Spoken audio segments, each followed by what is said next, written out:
حياكم الله مشاهدينا. حقق منتخب المغرب إنجازا غير مسبوق وأحرز لقب كأس العالم الشباب تحت 20 عاما بفوزه على النظير الأرجنتيني بهدفين دون مقابل. يصبح المغرب أول منتخب عربي وثاني أفريقي يتوج بالبطولة. حين يسقط حائط الخوف تصبح كل الأماني ممكنة مهما كبرت، ولا أحد بات يعلو على أحلام المغاربة بل إمكانياتهم. أشبال وهبي مثال حي، أسقطوا كل من اعترض طريقهم ومن كل قارة كبيرة هم يقفون الآن على حافة المجد. الأرجنتين آخر محطة أداء قبل دخول منصة التتويج بل بوابة التاريخ. لم يتأخر الجديد، انطلق يسير الزابيري كالسهم فاعترضه سانتينو باربي. الكل رآها ورقة حمراء باستثناء حكم المواجهة. الزابيري لم يأبه للأمر وتكفل بعقاب باربي بيسراه وضعها حيث لم يرها الأرجنتيني. تقدم مبكر للأشبال. أراد المغاربة حسم الأمور مبكرا. القائد حسام الصادق فضل هنا التسديد من بعيد دون أن يؤذي باربي، والوصول الأول للأرجنتينيين كان كرة ثابتة سددها ماهر كاريسو جانب قائم غوميس. أما الوصول الثاني للأطلسيين فكان مثمرا كالعادة. MVP البطولة عثمان معمة تلاعب بإخوان فيالبا ثم مهد الكرة لعاشق الشباك. الزابيري تقدم بالمغاربة خطوة أخرى نحو اللقب. اختفت الألبي سيليستي هجوميا إلى أن ظهر ميليتون ديلغادو في مرتدة كادت تغير عدد الأهداف. وكاد المغاربة يغلقون ملف المباراة بالشمع الأحمر في شوط واحد، لكن لا عثمان معمة ولا ياسين خليفي نجح في ذلك. الشوط الثاني انطلق بخطورة مغربية. الزابيري جرب حظه بيمناه هذه المرة غير بعيد عن القائم، وبعيدا عن إطار المرمى أرسل البديل آيانسو بيابري الكرة في أول شبه فرصة للأرجنتين. الألبي سيليستي دون حلول بحثت دون جدوى. جان لوكا بريستياني سدد دون عنوان. من جبال الأطلس إلى جبال الأنديز اختلف الاسم وبقيت الروح حاضرة. أشبال زاروا في أمريكا الجنوبية وسمعت أصواتهم في أرجاء المعمورة. المغرب يقول بصوت عال: دخلت في سجل المستديرة رسميا نادي الكبار. سعادة كبيرة كبيرة جدا. هذه سعادة لأننا ندرك تماما ما مررنا به من صعوبات على امتداد سنوات، ونحن ننتظر لكي نكسر هذا الحاجز.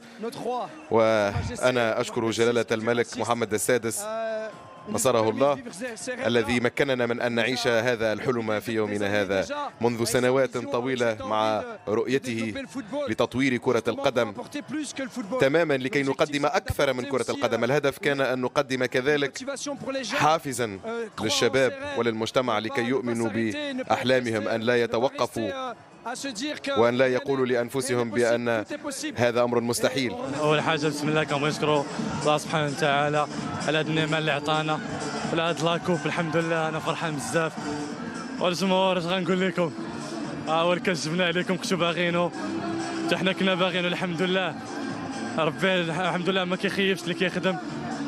وكنبغي نشكر عائلاتنا كاملين، كنبغي نشكر الجمهور. نرحب بمراسلنا مهدي فودي من الرباط. مهدي اهلا بك معنا، الف مبروك على التتويج الكبير. اتصور ليله بيضاء في الرباط بعد الانتصار العالمي الكبير. تفضل مهدي. بكل تأكيد يوسف، ليلة بيضاء تعيش على واقع العاصمة الرباط على غرار باقي مدن المملكة المغربية. إنجاز غير عادي، إنجاز غير مسبوق. لقب عالمي هو الأول للمنتخبات العربية، كذلك ربما ثالث على المستوى الإفريقي. أجواء احتفالية هنا في نقطة التجمع للاحتفال كما جرت العادة في ساحة المدينة الرباط، وأنا محاط بعينة كبيرة من الجماهير. سأمر من أجل أن نستقي ربما ردود الفعل. إنجاز غير عادي، إنجاز غير مسبوق، الانتصار على الأرجنتين في مباراة نهائية أداء ونتيجة. الحمد لله فرحونا، كنشكروهم وكنشكروا وليدات وهبي. إن شاء الله مازال فرحة الكوب دافريك، ومازال إن شاء الله العام الجاي غنفرحوا إن شاء الله في كوب دي موند إن شاء الله في أمريكا في المكسيك، وغنجيبوا اللقب إن شاء الله. علاش لا؟ الحمد لله الطموح دابا عندنا ولا كبير. الحمد لله مازال كنزيدوا الوليدات قدام كيلعبوا زوين، دراري كاينين مجهود. اللهم يسر. شكرا ديما مغرب. شكرا. جيل ذهبي أطاح بكبار المنتخبات منذ المباراة الأولى إلى غاية المباراة النهائية. إسبانيا، البرازيل، أمريكا، فرنسا، والآن الأرجنتين. جيل يستحق هذا اللقب. صراحة كرة القدم المغربية أصبحت تعيش ثورة كروية غير عادية، إنجاز مراء إنجاز. وإنجاز نسينا في إنجاز، أصبحنا نقارع الكبار. صراحة نهدي هذا اللقب إلى الشعوب العربية عامة والمغاربة خاصة. سنمر للعنصر النسوي، وهنالك أيضا مصري حاضر معنا تبع المنتخب. أجواء احتفالية، ليلة بيضاء تعيشها الرباط على غرار باقي مدن المملكة. احنا فرحانين بفوز المنتخب الوطني ديالنا بكأس العالم، وهذا الكأس كنهديوها كشعب مغربي لسيدنا، الله يجعل علينا والله يجعل بلادنا في سلم وسلام وامن وامان، وديما مغرب ديما مغرب.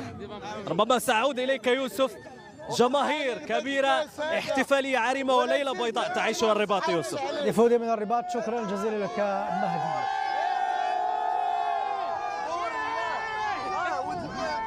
إذن في أجواء حماسية طبعتها الألوان المغربية على المدرجات في سانتياغو، كتبت واحدة من أجمل صفحات كرة القدم العربية. خلف الأضواء كانت كواليس نهائي كأس العالم الشباب بين المغرب والأرجنتين في تشيلي، تعجب المشاعر ما بين توتر وحلم تحول إلى حقيقة.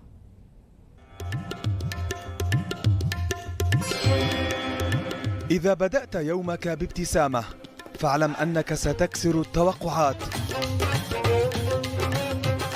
أما إذا اتكأت على رمزية الرقم 10 في بلادك فاعلم بأن الملعب لمن حضر بالروح والعزيمة. وإذا رأيت نيوب الليث بارزة فلا تظنن أن الليث يبتسم. الرايات لم ترفرف وحدها، الأرواح كذلك آمنت أن المجد يصنع بالانتماء.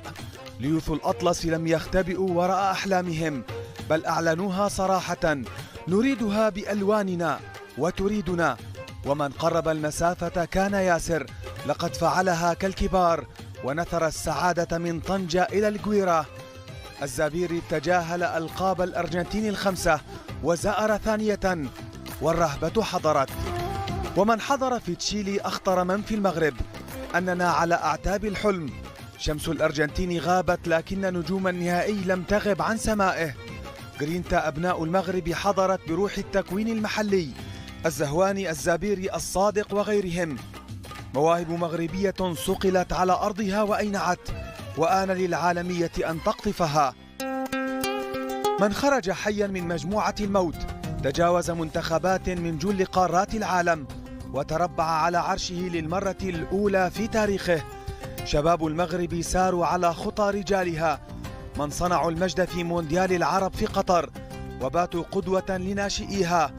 هم الذين إذا رأوا حلما بنوا له مسكنا في القلب لا قبرا في الذاكرة.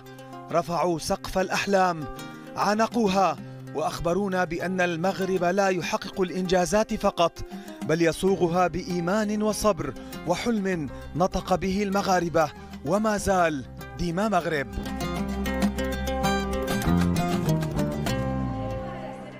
الصفراء في الأرجنتينية تعشق اليوم الشباك الأرجنتينية.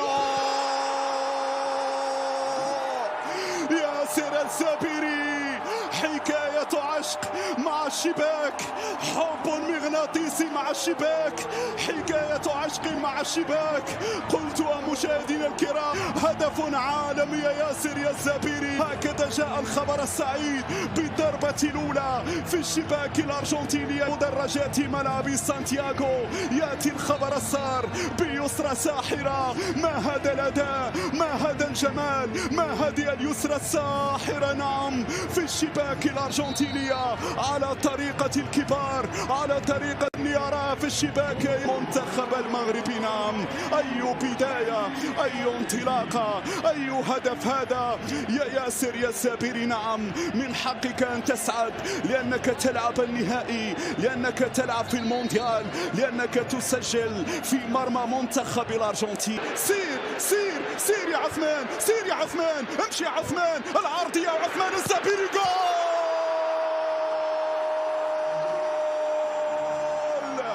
الله الله الله الله الله الله! ياسر الزابيري. نعم، تهتز معك الشباك يا ياسر، الشباك الأرجنتينية تهتز في هذه اللحظات، وفرحة بالراية المغربية عالية في المدرجات. كذا قادوا التحدي بداية من عثمان عثمان معمعة يا عثمان، معمعة يا عثمان، جاب عثمان، حطها عثمان، والزابيري القبيري الجوليادور، الزابيري نعم الهداف، يسجل الثاني. من هنا البداية ومن هنا أصل الحكاية، هي الهربة. سير يا عثمان، مشى عثمان، مرر عثمان على المقاس، حطها برجله اليسرى. ساحرة يا الزابيري، بالمليون تاع يبدع. 2-0 يا أسود، 2-0 مرة الثانية نعم في مباراة الملحمة وفي مباراة للتاريخ.